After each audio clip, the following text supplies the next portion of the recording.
करतच आहोत, परंतु 40 नंतर पुन्हा जुने छंद आठवा, ते सुरू करा, स्वतःवर पैसे खर्च करा. आणि स्वतःवर खर्च करणं म्हणजे ब्युटी पार्लरमध्ये जाणं नाही. मी जे पूर्वी करत होते कॉलेजला असताना, माझं स्वतःचं बलस्थान काय आहे, माझी पॉझिटिव्ह गोष्ट कोणती आहे, ती मी कशी डेव्हलप करीन.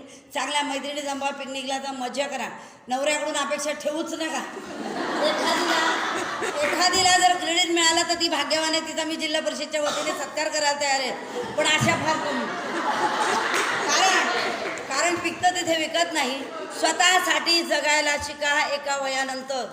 हे मी कुठल्याही क्वालिफिकेशनने नाही बोलत आहे. स्वतःसाठी जगा. मी माझ्या घरासाठी मी घर घेऊन ठेवलं, मी गाडी घेऊन ठेवली आहे, मुलांची सोय केली आहे, मुलांना शिकवलं, मुलीचं लग्न केलं आहे. त्या मजेत आहेत, सर्व मजेत आहेत. पुढच्या पिढीकडून आपण शिकायचं आहे. आता मी माझ्या मुलीकडून शिकते आहे.